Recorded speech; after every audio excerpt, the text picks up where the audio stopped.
Ano ba? Ang daming oo.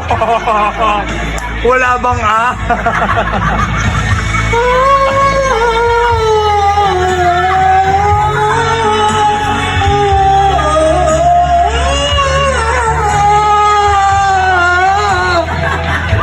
Oh my God.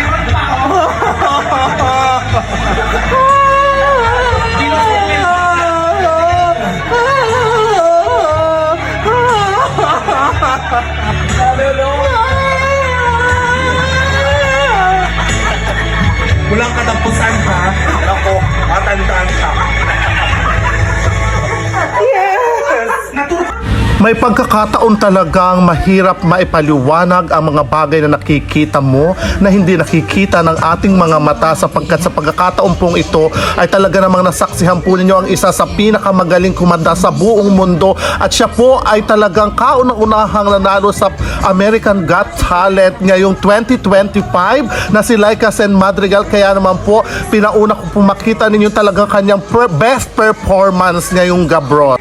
At ganun din po, kasama din po natin ang first runner-up na talaga ngayon po ay nangingitim na siya at namumutla dahil po sa kanyang pagkapanalo ay talaga naman pong hindi po siya makapaniwat, manghang-mangha sa kanyang sarili. Kaya dinala po namin siya dito sa labo. Silang dalawa po nila, kasi Sir Efren na Kawili, talaga naman po nangingitim, natutuwang ungus at namumutla dahil sa inagaong kasiyahan. Walang mapaglagyan dahil ang kasama niya yung mga damatan talaga.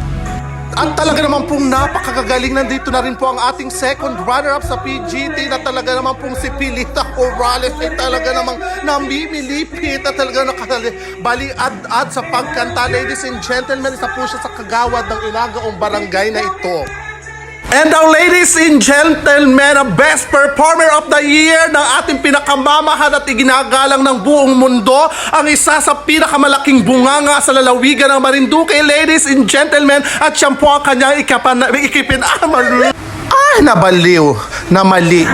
Malugod ko po ibinibigay sa inyo Miss Laika Sen Madrigal. Ayan, kumakanta po siya ng Shy.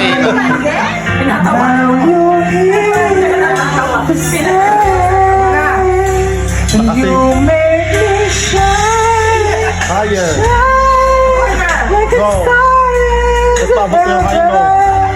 Shine, shine, you can be shining too.